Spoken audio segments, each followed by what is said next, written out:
All right. Well, it's a pleasure to be here today. Can you hear me okay? Yeah. All right, good. Well, I'd like to thank Dr. Hay for that introduction. And but when I saw Jean Payne this morning, she saw me in this suit, and she goes, "Business casual, Lowell." And I don't really know what business casual is. I just know when you only have a master's and a sea of PhDs, you need all the false respect you can get. And this tie is my edge today. So this is as good as I look ever.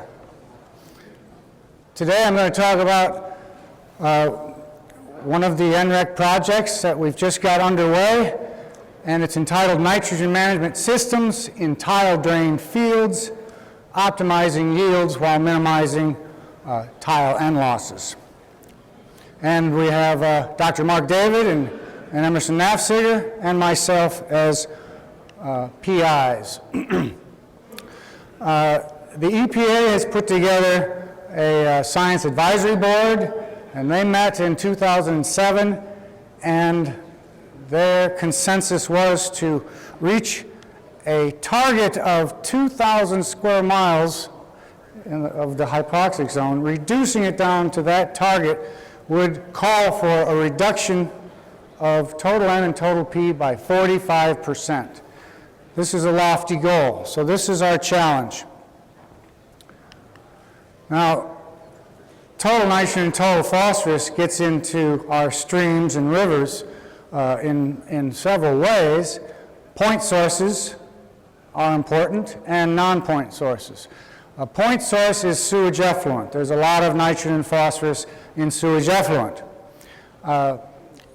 For the state, sewage effluent contributes 16% of the total end load. Where sewage effluent is more important in the phosphorus cycle, about half of the phosphorus comes from sewage effluent. We're in a very large population state, thanks to the Chicago area, and I want to point out the Illinois River, since we're sitting right here next to it, that Illinois River receives a lot of sewage effluent from the Chicago municipality. And it does, there's more nitrogen from sewage effluent in the Illinois River, and it's 70% of the total P load in the Illinois River is from sewage effluent.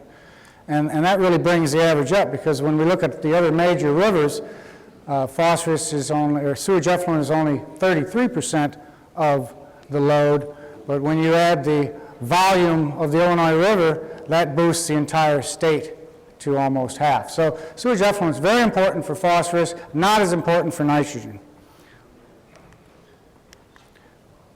So the non-point sources are agriculture and urban.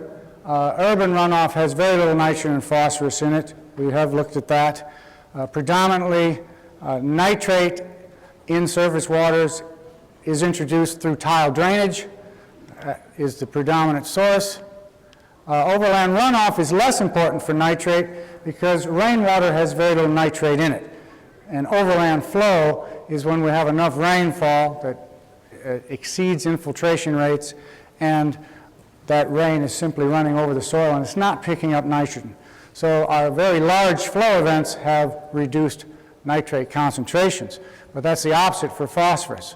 Phosphorus overland runoff is very important, especially if we have phosphorus fertilizer applied on frozen ground, for example.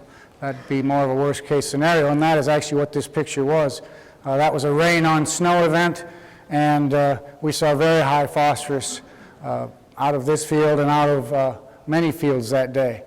So soil erosion, also an important source of phosphorus. And you can find phosphorus in tile drainage, and we will be measuring that. We have found some, but it's largely an overland runoff source. So where are all the tiles, and why do we have so many tiles?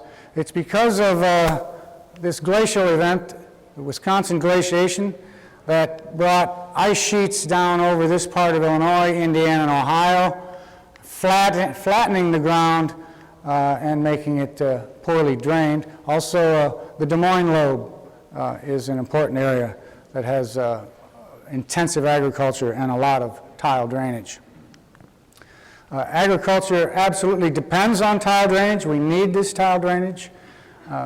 And we've built in the capacity to move water out very quickly. We do not want water standing once we've planted the fields or our crops are up.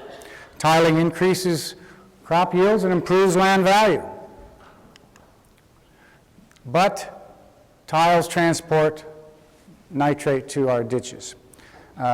This is a map of the Mississippi River Basin, and again, the color coding shows the subwatersheds with the highest nitrogen losses. And again, it matches up very well with the intensive tiling that goes on in that area, intensive frequency of tiles.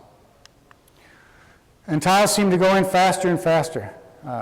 I saw several fields today on my way over here from Urbana that showed the pattern drain systems going in. So we're not just randomly draining low spots anymore, we're draining the entire fields, and here this field was on 80-foot spacings, and we're wondering if this added tile is going to add more nitrate, or does it just get the same amount of nitrate to the ditch faster?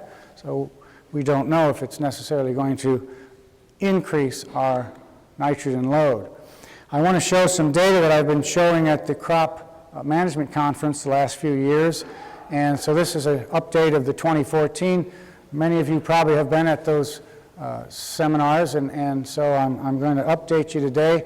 At this site, this is in Douglas County on the Ember River, a little town called Camargo, and this is where the United States Geologic Survey has a gauging station. They've been gauging this site for many, many years. They are the experts. All we have to do is go to that bridge and drop a bucket off of the edge and plunge it in and pull up a sample. They've done the hard work. We just take the sample back and analyze it for nutrients. This is a particularly high flow day. A lot of sediment moving that day. That was a big phosphorus mover. Here's what the flow has looked like over the last 21 years at that site, and this is how long we've been sampling this site. We started in 1993, but I'm showing you the flow data here, and first off you can see how wet 1993 was. It's our wettest year on record. And then you can see a major flow event in 2002. That was a big year for nitrogen loss because it followed two fairly dry years. You can see the extremely dry year of 2012 right here, hardly any flow at all, very low N loss that year. But when we had poor yields and lots of extra N left over, unfortunately we had a wet year after that, and I'll show you data that suggests that we lost a lot of N due to leftover fertilizer. And we had the largest event in the last 20 years on April 18th of 2013, incredible flooding. And then this past year, it's not very wet. We don't have a lot of flow and we don't lose much nitrogen, but we have one very large event, and that's the melting event of all that snow and ice that we had across the landscape. And when I calculate that load or that flow for 7 days, that represented 1 3/4 inches running off the soil instantly. I mean, within just a few days. And the soils were frozen. It wasn't a tile flow event. It was an overland runoff event. And it's the only time we've ever seen phosphorus concentration higher than nitrate concentration during an event. And that doesn't bode well for those phosphorus numbers, but I have not calculated them. Today I'm just going to talk about nitrogen. So here is the 21-year data set of runoff in inches of rain, and this is a 119,000 acre watershed. At the end of the year, we know the entire volume of water that went down that river. We put that volume over 119,000 acres, and this is how deep it is. So on average, because we get about 40 inches of rain around here, about a third of it is runoff. But some years, a wet year, that's more than 40% of the annual rainfall as runoff. And then you get to these dry years, and it's less than 10% of the rainfall. So rain has a lot to do, of course, with our nitrate movement as well. I'll point out 2012, very dry, and we were really quite dry in 2014, except for that one melt event. And now this is the nitrate yield. This is where we take the entire load for the year and divide it by those 119,000 acres, and therefore for every acre in the watershed, and not all of that is agriculture, and there's very little sewage effluent discharge into that watershed, so we have a good handle on the ag land. It's about 85% ag land. So the worst case scenario was 50 pounds of N loss per acre for every acre in that watershed. That was 2002. That was a huge flow event, and it followed 2 dry years. So that does make sense. And then 2013 being much higher than after 2012. Here is a record of our individual samples. This is the 1,400 times that we've driven to that bridge over the last 21 years. And what you see is there's a pattern every year that the nitrate goes up and it comes back down, up, down, up, down. And when it's very, very low, that's when tiles have stopped flowing. And that's August, September, August, September, October. In that period, we'll have the very low nitrate. Tiles aren't flowing. The unusual thing about this year is that tiles never stopped flowing in '93. They flowed all summer long, and the river nitrate never went down as low as it does in other years, suggesting, again, tiles are very important. I want to point out a few things here. I'll start with that. That is a year where, very unusual. Our first year of data, we think that that's what's normal. Well, then the next 20 years are different. So this is also an unusual cluster of nitrate concentrations, and this is in the spring of 2010, winter and spring of 2010, and we know that in 2009 it was a late harvest and there was very little time for nitrogen application in the fall. So it was very little fall N that year. Did the lack of fall N influence the nitrate concentrations the next year? We believe so, and we have modeled that. Overall, that model suggests that fall N is maybe 15 to 20% of the load on average. Certainly not last year, like Dr. Nafziger pointed out, with cold soils, frozen soils for most of the winter, we didn't lose fall N. But other years that are warmer, we can. And then those are the highest nitrate concentrations we saw over the last 21 years, and it follows the drought. And so that's the 2013 spike after fertilizers put on in the spring, and a lot of leftover N, unfortunately, is moving as well. So it's a combination of, it's a worst case scenario because it was about the wettest 6 months we've had on record, followed by, or preceded by that terrible drought.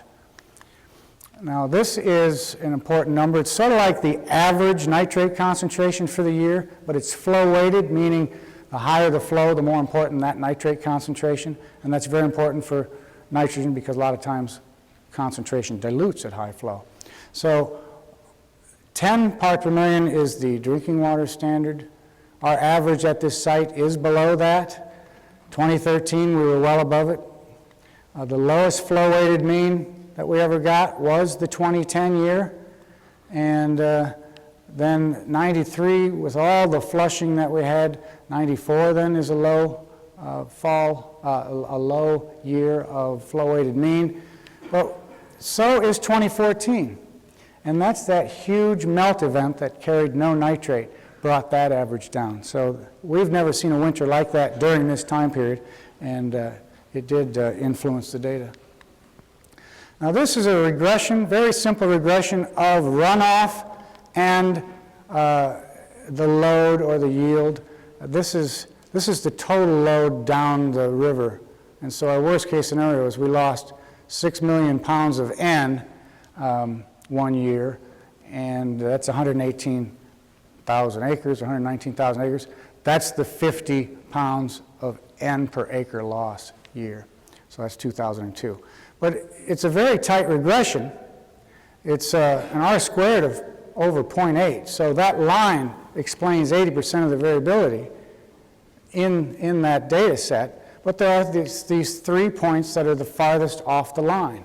And you would expect that. In 94, that's the year after all the rain and the flushing, and the tiles never stopped. So per unit of water, we had a lower load than we would expect. 2010 is well off the line. For the amount of water we had, we would expect the load to be up there, and it was way down there. Again, that we believe reflects the low fall N application in 09. 2013 is way above the line, which I've already explained. That's the carryover of unused fertilizer. If I take those 3 points out of the data set, it really says that load is almost all about flow.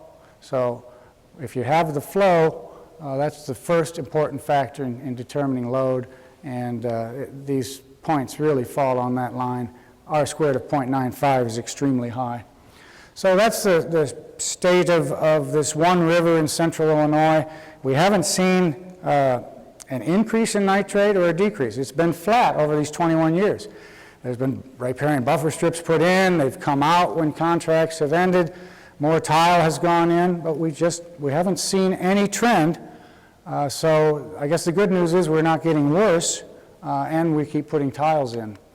Now I want to go to some on-farm tile monitoring. This is a setup of what we generally have on farm. It's an agri-drain structure. In the bottom of it is a board with a V notched into it, and that's a weir, so the height of the water over that V is related to flow. We have a pressure transducer down there and a data logger, and this is an automatic water sampler to get samples in the middle of the night or the weekends, so I don't have to live out there. So here's some data that I want to show fall N versus in continuous corn versus nitrogen put on in the spring. This is a site. Let's look at the red line first, because that's the fall N with continuous corn. And you see we had a couple of rain events in April of 2011. The N went on in November of 2010, and the nitrate starts going up. Both of these fields were in corn in 2010, and then the blue line, that goes into soybeans, so there's no N on there. So you see the separation between those two. They start out exactly the same because they're both coming off of corn, but then the fall N shows up in April and then in May, where the soybean has no N. So you can see that stays low. Now the next year, if you remember, this is 2011 will be the growing season, 2011 growing season here. Then we go to corn in both of these fields. And again, it's fall N on the continuous corn, and that's a very warm winter in 2012. And now we hit 20 parts per million right after February 1st, 2 months earlier than we saw the year before. That's got to be a direct result of higher temperatures and the nitrification inhibitor not being able to remain effective as long due to those high winter temperatures. So this is probably more of a worst case scenario too. But interestingly, we side dressed N on corn here. So coming out of soybean and still no N on and going into corn. Then we put N on as a starter, and then we side dress into that drought, and that didn't work out very good either. So you can get in trouble with side dress too if the weather doesn't cooperate. So that side dressed N wasn't used, and it ended up in the tile. Even got higher concentrations than what was in the other field. But that's an example of fall N and different winters. Also, cover crops are talked about a lot these days as a potential catch crop for nitrogen. Of course, it's got other benefits. It could decrease the erosion and add organic matter. But in this light, we're just using it as a catch crop. And so we were already looking at 2 tiles that were draining the exact same production system.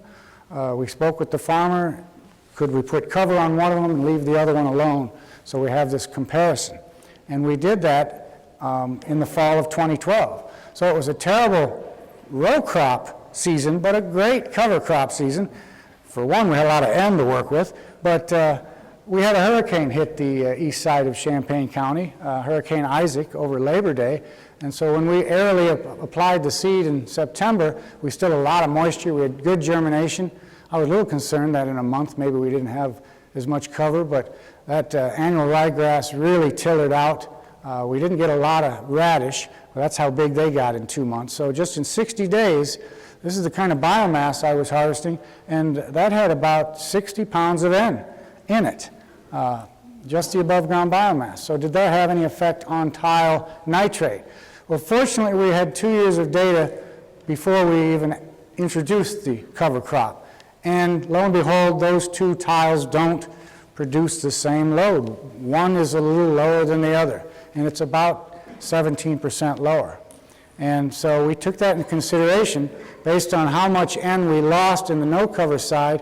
This is what we predicted we would have lost if this ratio had been maintained, but only this much came out the tile. And that represented a reduction of 30%, a 30% reduction in tile nitrate loss.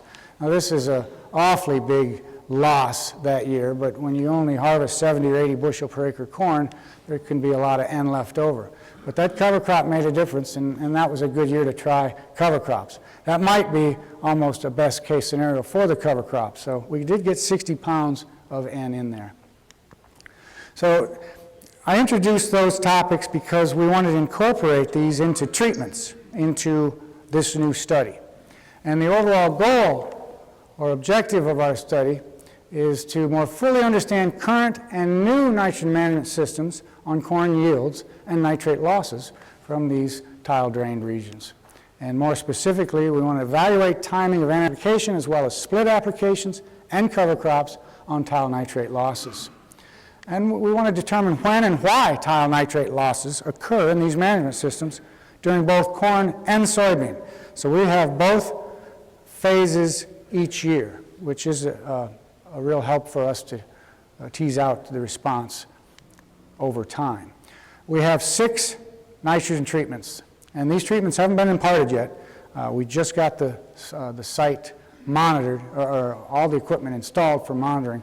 But these are the 6 treatments, and so we can't do the fall end treatments this spring. We will put the spring treatments on. The whole thing was planted in the corn this past year, so really this is a setup year. The real experiment will start this coming fall.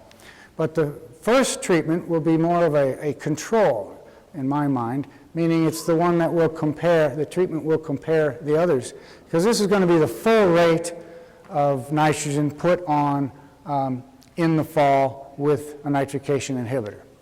And our full rate is going to be 160 pounds, because this is going to be corn after soybean.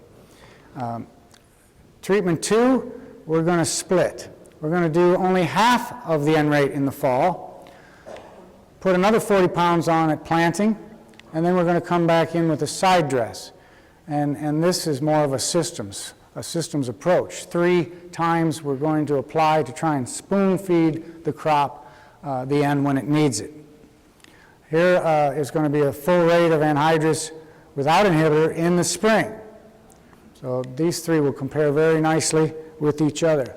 The other 3 treatments, we do want to have one rate that's reduced, so 75% of our full rate, just to see, do we maximize yield at 120 versus the 160, and that's all going to go on in the spring.